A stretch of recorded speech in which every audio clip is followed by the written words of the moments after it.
The Colts get a win in Nashville. The Colts beat the Tennessee Titans here in the week 2 of the NFL 19-17 as the Colts kind of wrapped up an ugly game for some parts of it, but they did enough to win the football game.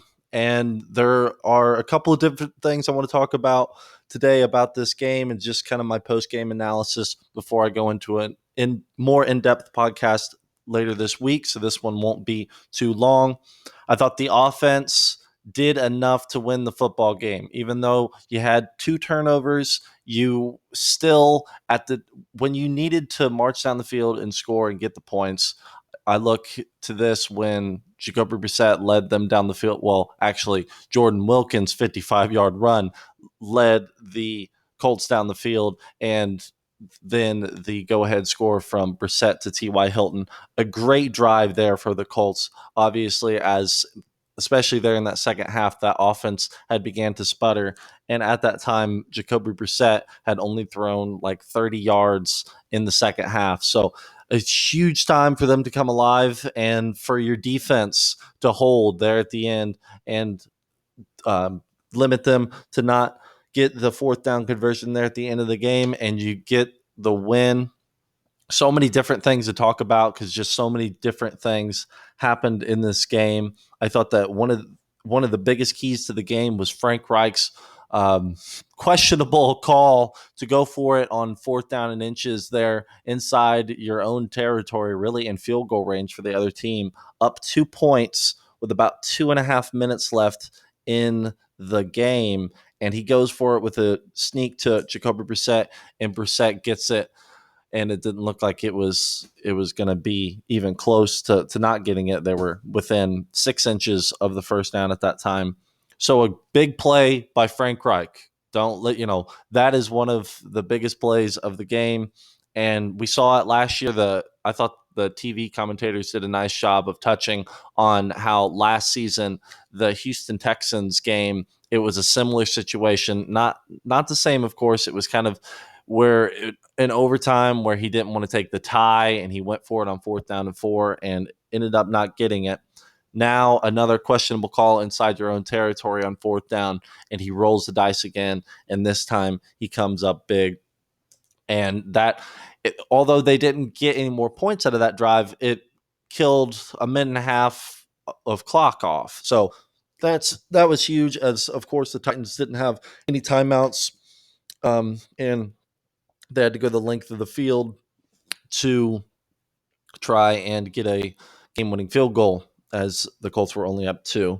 I thought the defense had a much better day today than they did against the Chargers a week ago. And I thought that they held when they needed to. There were some times when Jacoby Brissett fumbled, when he was trying to cock it back. They held him to a field goal there on short field. That was a big stop for that defense when they really needed to limit them to nothing or 3, and they ended up doing that for you. And there were some times when I thought that the Titans just kind of drove it down a little bit too easily, and there were some times where there were some holes in the coverages and just holes in the running game, as Derrick Henry finished with 81 yards on 15 attempts, averaging 5.5 yards. So that's too much, and a touchdown for him. That's too much to give up. And you look at it and you say, well, you held him to under 100 yards. Well, he only carried it 15 times. So he's still running for over 5 yards of carry on you. I thought that in the second half, they kind of bottled it up a little bit more. There were some shaky times there in the third quarter when the Titans scored 10 points and you were held to nothing, even though you got the ball to start the third quarter. I thought that kind of hindered things a little bit as the Titans kicked off to start the second half. You get the double team block and puts you back to the 10-yard line. The Colts failed to get anything going on that. They kicked the ball off. It was not a very good punt. He returns it inside Colts territory, and then it was just, away from there as far as how the third quarter went. So I thought that was something that you could look at, come out with a little more ferocity out of halftime. When you have the 6-point lead, when you have the ball, you got to get some urgency there, and hopefully you're not trying to kick the ball. The Titans did a nice job of pinning that ball where you kind of had to return it. It was like inside the 5. So I don't I don't think that that was a bad decision. You just got to limit those penalties as there were 2 called on that time. And the defense overall, Pierre Desir was hurt, I believe, in the 3rd quarter. So and he was ruled out after it was a knee injury, I believe, for him. So you're really going to look at that as he is the number 1 corner for the Colts right now. And I thought had a pretty solid day leading up to that injury. And now you're going to see more from Quincy Wilson and Rock Yassin as they're going to come in with Kenny Moore, of course, and try to fill that spot if Desir misses any time at all. I'm speculating, of course. I don't know the extent of his injury, and we will know either today or tomorrow, I'm sure, as Frank Reich will come out for the press conference.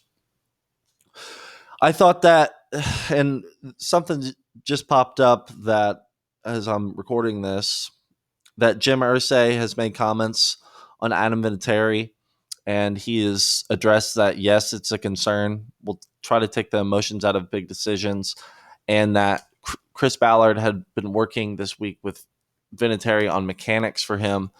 And I'm kind of buried the lead here a little bit, but that's also the other news for the Colts, of course, as Vinatieri continues to struggle and miss 2 big kicks today again for you on a game where you almost lost because of it. It's just like last week where if he did make those field goals, it's hard to say that the Colts would have lost that game as it went into overtime.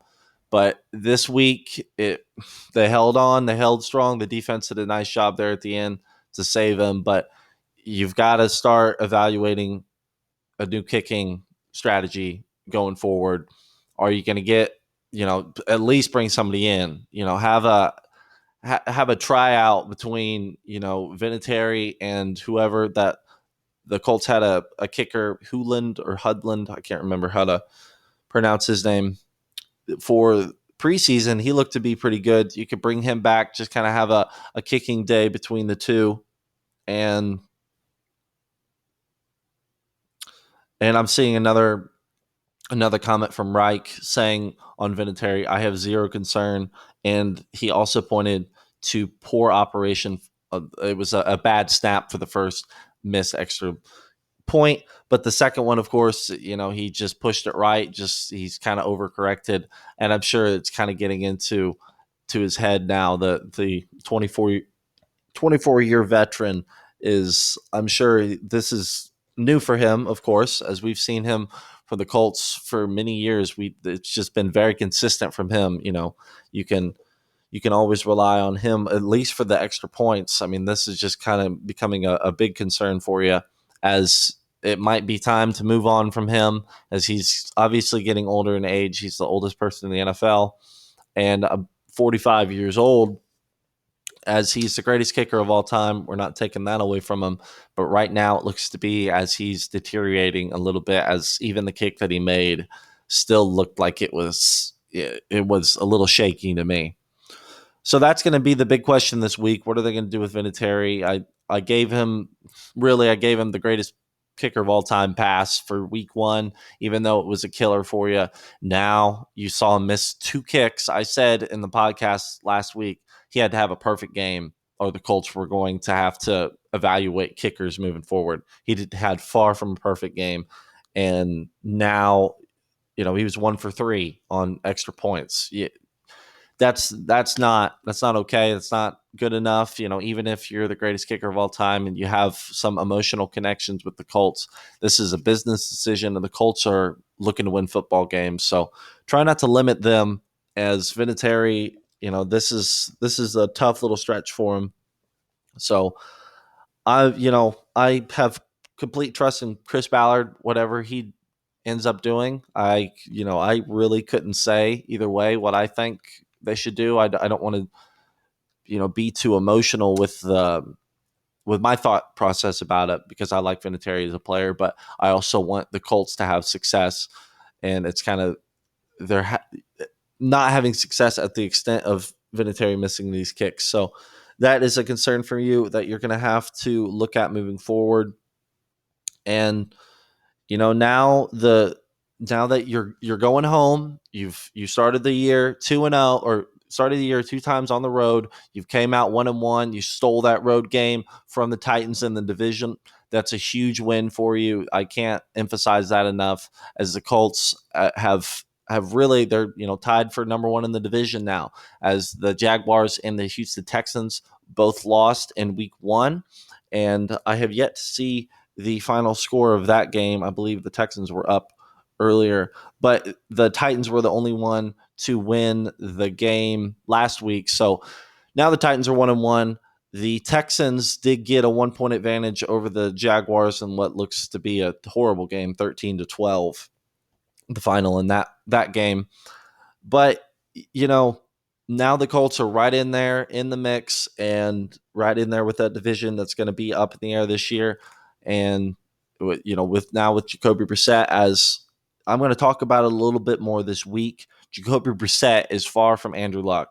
And last week I thought that he had a Andrew Luck-esque game against the Chargers in many ways. This week you saw why he is Jacoby Brissett. He's a backup quarterback. He's still learning, of course, but he's only throws for 146 yards. Of course, he has the 3 touchdowns, which is nice. But you want to see him throw the ball down the field more. You want to see some accurate passes, like there on, I believe it was second down and 8. He threw a ball down the sideline to Ty within the. It was just I think it was just over 2 minutes at this time in the football game. Throws a deep ball to Ty on the left sideline, and Ty had a step on Malcolm Butler. And if he would have thrown it a little bit more to the right in bounds, Ty would have been able to get that ball, and the Colts could have net essentially needed out there, as that would have given you the edge there, and you wouldn't have had to kick the ball again. So just some accuracy things and some awareness, I think, from Brissett. You saw a lot of good stuff from him, evading pressure, getting out of the pocket. That's really what you like to see. That is Andrew Luck-esque. And I think that he's going to build this year, and he's going to learn a lot. But you're liking it. You 2 turnovers from a guy that doesn't turn the ball over very much, and the second one was kind of a fluky one. And the first interception, I will say, was very nice coverage there by his former teammate. So, where do the Colts go here from now? Now they are going to play the Falcons at home in week 3. That's another winnable game that you're looking to get at home, of course. And we're going to see now what this team does. They've got to win with Jacoby Brissett in the lineup. That was the question. Now they've found a way to win after last week. They were scratching and clawing, trying to find a way, and didn't end up doing it. But in the NFL, it's all about finding the way to win, and they did here this afternoon in Nashville and stole a divisional game. A big game there for you for the Colts, and I'll talk a little bit more about it this week in a more detailed podcast. Just wanted to kind of get a quick game analysis and keep this one around 15 minutes. So thank you very much for listening. It's a great Sunday. The Colts have won, and I'm excited to talk about it this week and see kind of the reaction around the NFL and the Colts, as they have done it this year in 2019. They have done what they did in 2018, started the year off 1-1. Let's hope the Colts don't lose their next 4 straight and start the year at 1-5 like they did last year.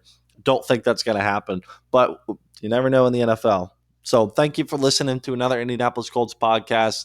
Thanks for watching another Colts victory, and I will see you later this week in another podcast. Thanks so much.